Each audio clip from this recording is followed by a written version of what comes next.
In this video, we will discuss the practicals of bone marrow examination. So in this video, we will talk about the principle, methods, and the interpretation and the evaluation also. So bone marrow examination principle is that the collection of bone marrow is performed primarily for the results that can be obtained through a microscopic pathology examination by a pathologist, and the specimens are collected or received and then processed and examined for both aspiration and biopsy. So there are two types of bone marrow examination. So samples that we get are of two forms. First one is a bone marrow aspiration and bone marrow biopsy or trephine biopsy. So for bone marrow aspiration, we simply right after taking the aspirate, we make the smear, and then that is marrow aspiration. But in biopsy, the samples are brought in a fixative.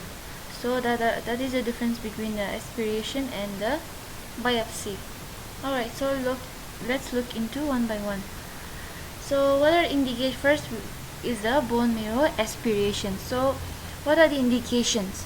First one is for the diagnosis or for the examination of unexplained cytopenia, suspected acute leukemia, suspected myelodysplastic syndromes, suspected myeloproliferative disorders, suspected plasma cell dyscrasia, suspected chronic lymphoid leukemias, and sometimes investigation of pyrexia of unknown origin.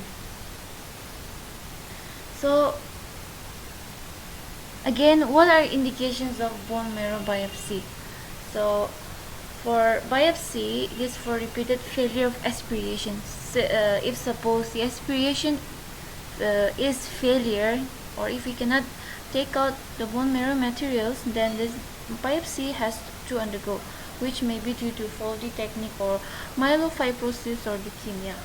And in case of aplastic anemia, suspected myelofibrosis, suspected focal lesion like granuloma, metastatic deposits or infiltrate of lymphoma, and suspected hairy-cell leukemia, suspected bone disorders like osteopetrosis, and then staging of lymphoma.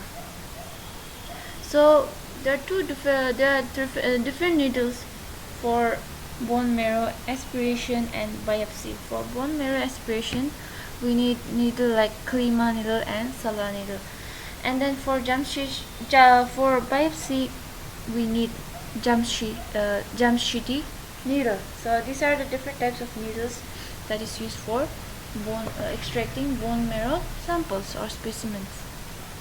So how do we process bone marrow specimens after we get the samples? So for bone marrow aspiration, first a drop of aspirated bone marrow sample is put on each of the several glass slides. So it will be 4 to 5 glasses or more than that, according to the samples you need or according to the slides you need. So excess blood is removed by sucking with a buster pipette, and then smears are prepared with a spreader. Then the marrow particles are carried just behind the spreader, and then cellular trails are produced while spreading, and the smears are allowed to dry in air and are labeled, just as we make smears with blood. So these slides are stained with one of the Romanowsky stains. So on smears, marrow particles are dragged towards the tail end of the smear, and then after staining, it appears as dark blue-violet irregular granules, and then rest of the film stains even pink. And then routinely, a bone marrow smear should containing one or more marrow particles should also be stained with pearl stain for the assessment of bone marrow storage iron. So bone marrow aspiration provides following information. Okay, first for the assessment of morphology of bone marrow cells, and secondly for the assessment of nature of hematopoiesis, genetic analysis, immunophenotyping, cytochemistry of different types of leukemia, and then iron stain for assessing iron stores and sideroblast, and then for microbial cultures. So this is a slide for bone marrow aspirate. These are the slides for bone marrow aspirate, and these are the slides for bone marrow biopsy. So biopsy materials and biopsy processing will be discussed in another video, but for now let us remember that aspirate, smear, and biopsy, they are different, and the way they prepare also is different. So let's look again. So for bone marrow driven biopsy, or simply bone marrow biopsy, these smears are stained with one of the Romanowsky stains for cytological evaluation. So biopsy specimen is fixed in either 10% formalin or Harris fluid, and the biopsy is processed just as like tissue processing by decalcification, dehydration, clearing, and then embedding to obtain paraffin wax blocks. And then when cutting the sections, less than 4 micrometer thick sections are cut and then stained with hemadoxylin and eosin stain, and then with reticulin. So bone marrow biopsy provides the following information.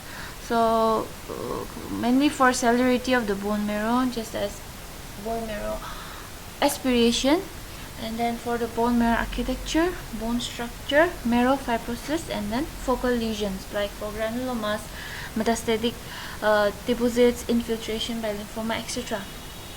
So evaluation of bone marrow aspirate. So after we stain the slides, what do we look for? So these are the evaluations of bone marrow aspirate. So first we look for cellularity. So the cellularity of the bone marrow is reported as normal cellular or hypercellular, whether the cells are normal or they are increased, or hypocellular, they are decreased, based on the microscopic examination of marrow particles. So cellularity of marrow should be corrected with the age of the patient. So in this picture we can see that this is normal cellular, so you can see the cells are well distributed, and in hypercellular you can see the compactness of the cells, and then in hypocellular you can see that the cells are scanty, or they are less in number. So that is the cellularity of the bone marrow smear. And then for myeloid and erythroid ratio, so this is done by counting at least 500 cells and then expressing the cells as a ratio of myeloid and erythroid cells. So it provides quantitative information about the relative proportion of erythroid and the myeloid precursors. So normal myeloid erythroid ratio varies from 2:1 to 4:1. So here is a normal myeloid erythroid ratio. So as you can see in the picture, the myeloid and the erythroid, their ratio is normal. So this is a normal myeloid erythroid ratio picture of bone marrow aspirate. Now coming to the erythropoiesis, bone marrow. In erythropoiesis we look for marrow response, whether the erythroid precursors are normal or increased or decreased. And then we look for maturation, whether it is normoplastic, megaloblastic, or micronormoplastic. Erythropoiesis, as you know, is for the red cells, and myelopoiesis, as you know, is for the white cells. So myelopoiesis, it is examined for normal response, whether it is normal or increased or decreased, and maturation errors, whether the maturation has been halted. So for the morphological abnormalities, we see whether it is hypergranular or hypogranular, or either the granules are absent. And for abnormal cells, and then plus, as you know that in the bone marrow, we see most of the cells are in their immature state. So plus cells and then abnormal cells are mostly seen in the bone marrow. Now looking at the megakaryopoiesis, it is examined for the number, megakaryopoiesis for platelets, and then for lymphocytes whether it is increased or normal or abnormal, and for plasma cells whether it is normal or increased. As you can see in the picture, that is normal bone marrow aspirates. So the cellularity, the myeloid erythroid ratio, granulopoiesis, erythropoiesis, megakaryopoiesis, everything is normal in this picture. And then for proerythroblast, so this is the proerythroblast in the bone marrow. So this is a large cell with a round nucleus and a finely stippled chromatin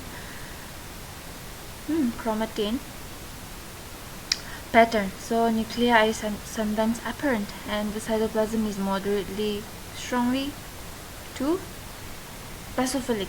Now coming to the normal granulocyte precursors, the red arrow that points here with a high nucleocytoplasmic ratio and then diffuse chromatin pattern and nucleus, and the green arrow pointing here is promyelocyte. This is a myelocyte and this is a promyelocyte, which is larger and has a lower nucleocytoplasmic ratio, and then abundance of azerophilic granules. So that's all for the bone marrow examination. So I hope you have understood. Thank you.